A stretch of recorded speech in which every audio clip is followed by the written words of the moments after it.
இனிமே கண்ணை மூடிட்டு கடலை எண்ணெய் வாங்கலாம்.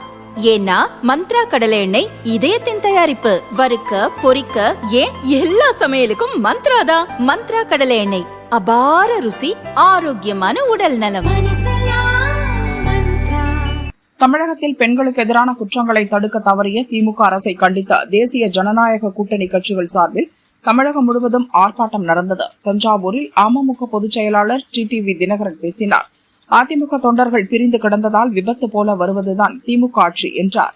களப்பிரர் ஆட்சியுடன் திமுக ஆட்சியை ஒப்பிட்டு தாக்கினார். குழந்தைகள் மட்டுமல்ல, மூதாட்டிகளையும் திமுகவினர் விட்டு வைக்கவில்லை என குற்றம் சாட்டினார். எப்போது திமுக வந்தாலும் தெரியும், தமிழ்நாட்டில் சட்டம் ஒன்று கட்டிவிடும் என்று. இப்பொழுது நாம் கேள்விப்படாத அளவிற்கு சட்டம் ஒழுங்கு சீர்கெட்டு போய் இருக்கிறது.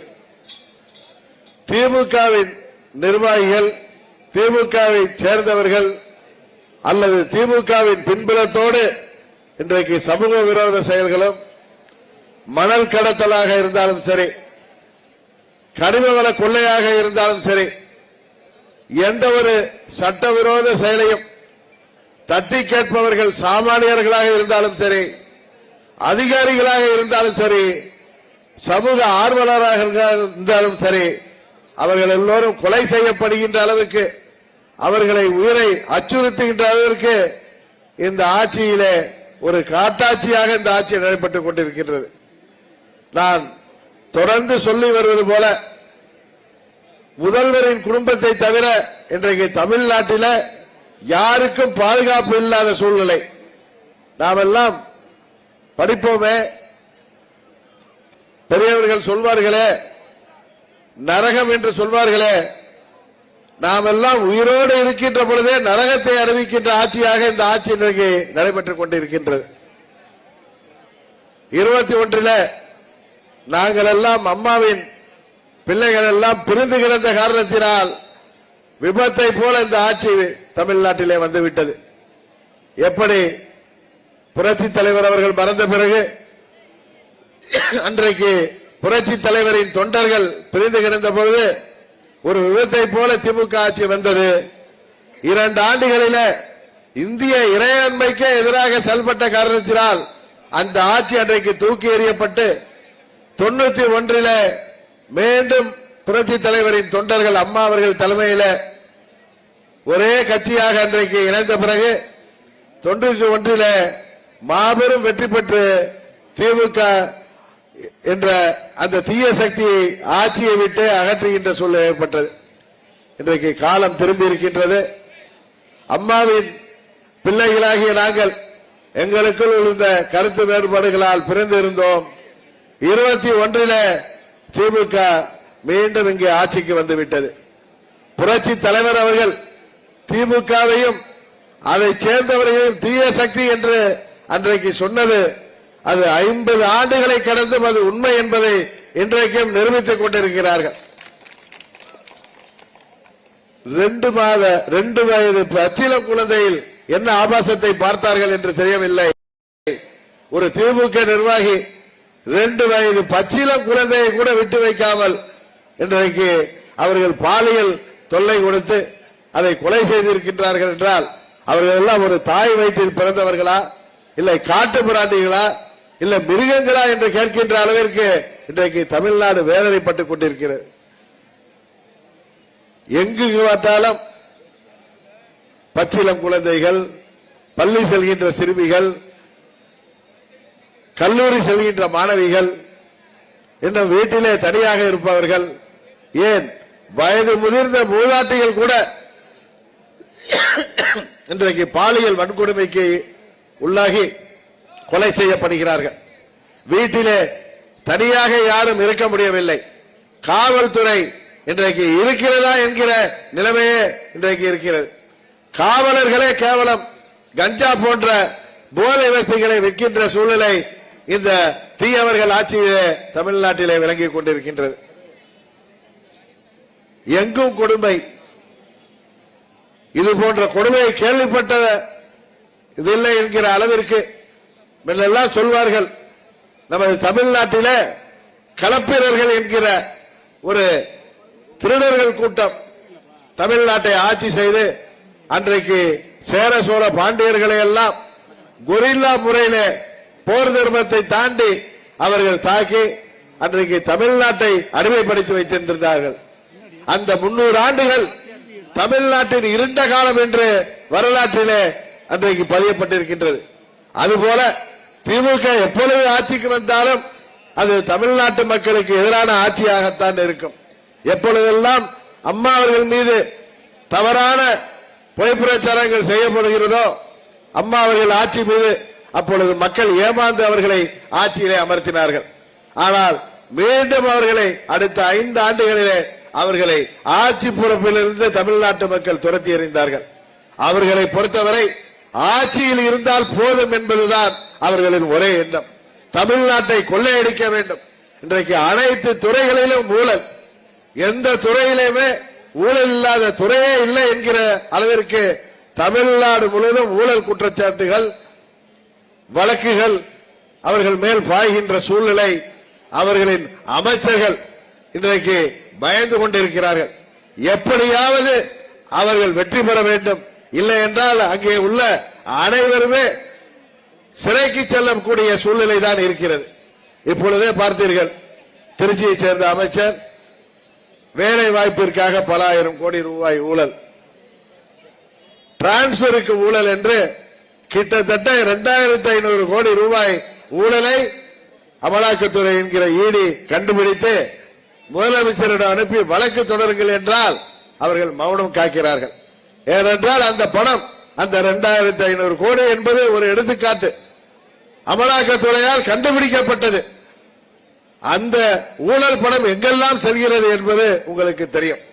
அன்றைக்கு பிரதமர் மோடி அவர்கள் திருச்சியிலே சொன்னது போல அங்கு எல்லா துறைகளிலும் ஊழல், எல்லாவற்றிலும் ஊழல். அந்த ஊழல் பணம் எல்லாம் எப்படி ஆறுகள் எல்லாம் கடலை நோக்கி செல்கிறதோ அதுபோல அந்த பல ஆயிரம் கோடி ஊழல் பணம் இன்றைக்கு ஒரு குடும்பத்தை நோக்கி செல்கிறது. அவர்களின் கைத்தறிகளாக அடியாள்களாக இன்றைக்கு அங்கே திமுகவில் இருக்கின்ற அமைச்சர்களும் அவர்களே உள்ள சட்டமன்ற உறுப்பினர்களும் செயல்பட்டுக் கொண்டிருக்கிறார்கள். எடப்பாடி பழனிசாமியுடன் பிரச்சனை ஏற்பட்ட போது அமித்ஷா தன்னை அழைத்து மத்தியஸ்தம் செய்தார் என்றார். திமுகவில் இணைந்த ஓ பன்னீர்செல்வத்தையும் டிடிவி தினகரன் விளாசினார். 21 நாங்கள் பிரிந்து கிடந்தோம், நீங்கள் எளிதாக ஆட்சிக்கு வந்தீர்கள். இப்பொழுது அம்மாவின் பிள்ளைகள் அனைவரும் ஓரணியில் திறந்து இருக்கிறோம். இன்னும் சொல்ல போனால் அம்மாவின் ஆட்சி வர வேண்டும் என்பதற்காக அம்மா மக்கள் முன்னேற்ற கழகம் இன்றைக்கு அனைத்து இந்திய அண்ணா திராவிட முன்னேற்ற கழகத்தோடு கைகோர்த்து இருக்கிறோம்.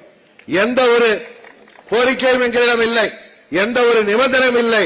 ஏன் நான் தேர்தலில் கூட போட்டியிடவில்லை என்று முடிவு எடுத்திருக்கிறேன் என்றால் அதற்கு காரணம் தமிழ்நாட்டிலே நடைபெறுகின்ற இந்த மக்கள் விரோத தீய ஆட்சி, வருங்கால சமுதாயத்தை அழித்துக் கொண்டிருக்கின்ற இந்த ஆட்சி, ஊழல் பெருக்கெடுத்து ஓடுகின்ற ஆட்சி, இங்கே சட்டவிரோத செயல்களும் மணல் கடத்தலும் கனிமவள கொள்ளையும் நடந்து கொண்டிருக்கின்ற இந்த ஆட்சியை முடிவுக்கு கொண்டு வந்தால்தான் வருங்கால தமிழகம் வளம் பெற முடியும்.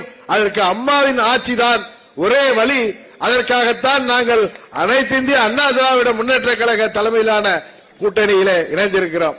சிலரை போல சீட்டுக்காகவும் நோட்டுக்காகவும் நாங்கள் செல்லவில்லை. மாண்புமிகு அமித்ஷா அவர்கள் என்னை 3 மாதங்களுக்கு முன்பு டெல்லிக்கு அழைத்து 21 நீங்கள் எங்களோடு கூட்டணிக்கு வர வேண்டும் என்று நான் உங்களிடம் கேட்டேன். அன்றைக்கு நீங்கள் சரி என்று சொன்னீர்கள். ஆனால் அவர்கள் அன்றைக்கு தேவையில்லை என்று சொன்னார்கள். அதனால் இன்றைக்கு அம்மாவின் ஆட்சி வர முடியாமல் போனது. ஆனால் இப்பொழுது அதிமுகவினர் அதன் தலைவர்கள் அம்மா மக்கள் முன்னேற்ற கழகம் கூட்டணிக்கு வர வேண்டும் என்பதை மகிழ்ச்சியோடு என்னிடம் சொன்னார்கள். நீங்கள் பேசுங்கள், அவர்களை எங்களோடு அழைத்து வாருங்கள் என்று சொன்னார்கள். சில பேர் சொல்றாங்க, நீங்க 2 பேரும் ஒன்னா இருந்ததுக்கு எதுக்கு அவங்க மத்திய சேர்த்துக்கணும்? 2 பேருக்குள்ள சண்டை இருந்தா இன்னொரு பெரிய மனுஷங்க தானே வந்து ஊர்ல தெருவுல சண்டை இருக்கும், அண்ணன் தம்பி சண்டை இருக்கும், பங்காளி சண்டை இருக்கும், மாமா மச்சா சண்டை இருக்கும், பக்கத்து வீட்டுக்காரங்களோட சண்டை இருக்கும். அந்த ஊர்ல மதிக்கத்தக்க பெரியவர்கள் தானே வந்து நம்ம சேர்த்து வைப்பாங்க, சண்டையை விலக்கி வைப்பாங்க. அதுபோல திரு அமித்ஷா அவர்கள் என்னை அழைத்து இப்பொழுது அண்ணன் இபிஎஸ் அவர்கள் அம்மா மக்கள் முன்னேற்ற கழகத்தை மனப்பூர்வமாக ஏற்றுக்கொண்டிருக்கிறார். அம்மாவின் ஆட்சி வர வேண்டும், அவர்கள் எங்களோடு வர வேண்டும் என்று என்னிடம் அவர் சொன்னதின் பேரில் தான் நான் உங்களை அழைத்து பேசுகிறேன்.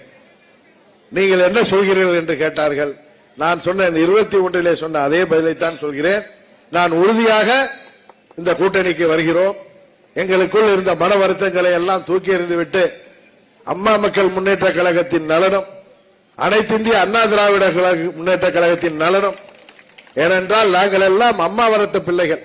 சிலரை போல நாங்கள் அம்மா அவர்களால் பதவி பெற்று ஆட்சி அதிகாரத்தில் இடம்பெற்று அமைச்சர் பதவி, முதலமைச்சர் பதவி என பல பதவிகளை பெற்று முகவரி பெற்று பொருளாதாரத்திலே பெரிய டாடா பிர்லா போல் ஆகிவிட்டு ஊரையே விலைக்கு வாங்கின்ற அளவுக்கு பணத்தை சேர்த்து விட்டு இன்றைக்கு பாதுகாப்பிற்காக ஏதேதோ காரணம் சொல்லி அதிமுக ஒரு சரியான கட்சியாக இல்லை என்றெல்லாம் பொய் பிரச்சாரம் செய்து என்னை சேர்த்துக் கொள்ளுங்கள், நான் தொண்டனாக இருக்கின்றேன் என்று நரிவேகம் போட்டு நடித்துவிட்டு இன்றைக்கு எங்கே போய் சேர்ந்திருக்கிறார்கள். அம்மாவின் படத்தை பையிலே வைத்திருந்தவர்கள், அம்மாவின் படத்தை வீட்டிலே மாட்டியிருந்தவர்கள் எல்லாம் அந்த படத்தை வைத்து கூட தூக்கி எறிந்துவிட்டு இன்றைக்கு பதவி வெறியிலே திமுகவோடு.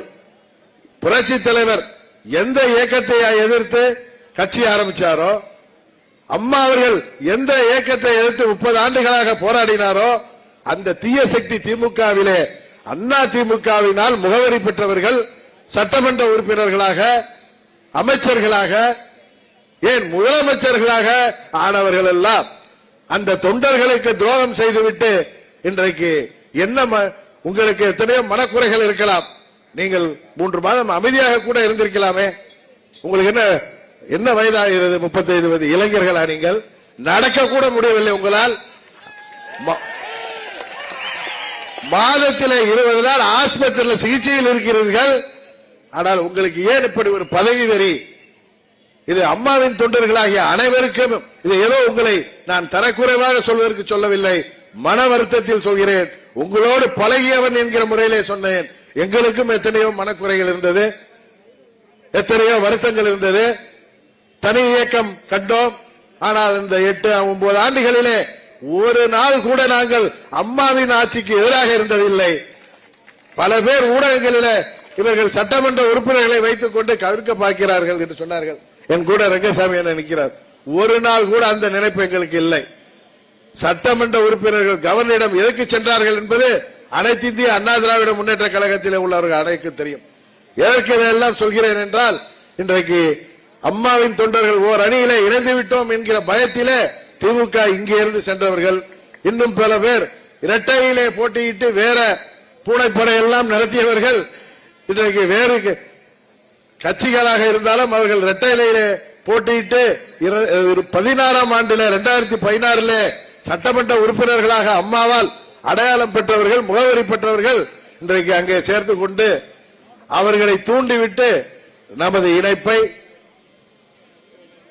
எந்த ஒரு எதிர்பார்ப்பும் இல்லாமல் அம்மா மக்கள் முன்னேற்ற கழகம் அண்ணா திராவிட முன்னேற்ற கழகத்தோடு இணைந்திருப்பதை பெட்டிக்காக நாங்கள் இணையவில்லை, நாங்கள் பதவிக்காக இணையவில்லை, சட்டமன்ற தேர்தலில் கூட நான் போட்டியிடவில்லை என்கிற அளவிற்கு முடிவெடுத்திருக்கிறோம் என்றால் அதற்கு காரணம் இந்த திமுக ஆட்சி வீழ்த்தப்பட வேண்டும். அம்மாவின் தொண்டர்கள் இன்னும் எத்தனை நூற்றாண்டுகளானாலும் அம்மா அவர்கள் சொன்னது போல அம்மாவின் தொண்டர்கள் தமிழ்நாட்டிலே ஆட்சி செய்ய வேண்டும், அம்மாவின் கொள்கைகளையும் லட்சியங்களையும் தொடர்ந்து செல்ல வேண்டும் என்பதற்காக ஒன்றிணைந்திருக்கிறோம்.